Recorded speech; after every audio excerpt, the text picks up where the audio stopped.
In St. John Government College, every junior knew one rule. If you see a senior, you kneel. Not because it was written in the school handbook, but because it was the hostel code. And the king of that code was Senior KOLA. A yellow school bus stopped in front of the hostel.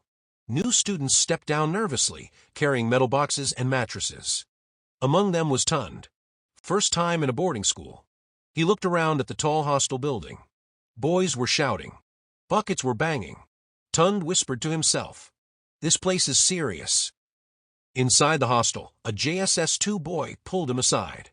His name was Musa. He looked around carefully and said quietly, "You are new ABI." TUNDE nodded. Musa leaned closer.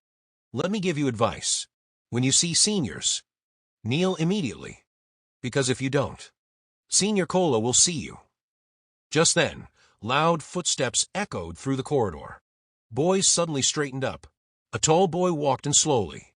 Confident, calm, feared. It was Senior KOLA. He scanned the room like a soldier inspecting recruits.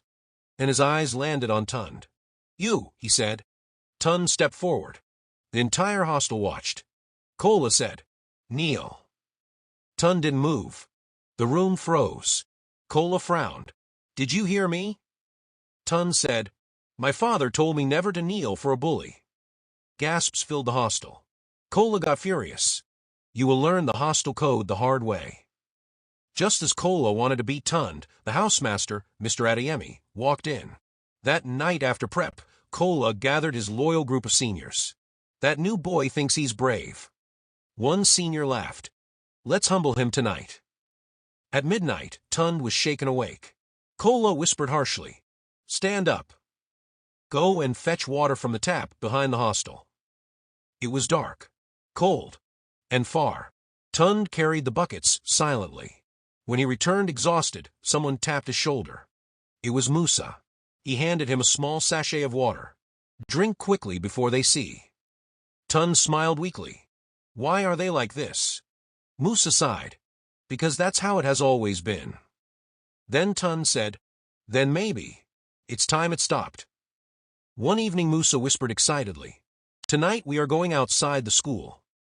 TUNDE looked shocked. "How?" Musa grinned. "Through the back fence." Around midnight, they quietly climbed the broken fence. They ran toward a small roadside kiosk. They bought bread, sardines, biscuits. Freedom tasted sweet. As they were eating, someone appeared in the darkness. TUNDE froze. It was Senior KOLA, eating bread, laughing with his friends. The same senior who punished juniors for breaking rules. TUNDE realized something powerful. The bully was also a rule breaker. The next day at the dining hall, Musa told TUNDE a story. When KOLA was a junior, seniors dealt with him badly. They beat him, humiliated him.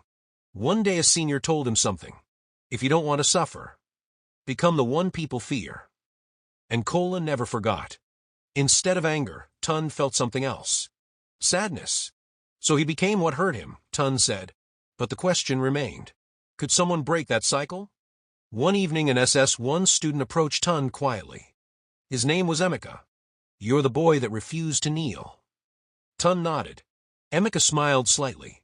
"I respect that. Many seniors hate this system. But nobody wants trouble." Then Emeka began secretly helping juniors. Sharing food. Protecting them. For the first time. The hostel code was beginning to crack. On a sunny day, KOLA forced a junior to do frog jumps for hours. He suddenly collapsed. The hostel panicked. Someone shouted, "He's not waking up." Seniors became scared. If teachers found out, expulsions would follow. At midnight, anonymously wrote a letter to the housemaster. It described everything happening in the hostel. Bullying, punishments, midnight escapes.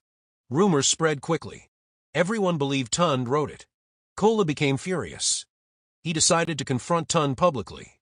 KOLA dragged TUNDE to the center of the hostel. "Kneel now." But TUNDE stood still. Another junior stepped forward.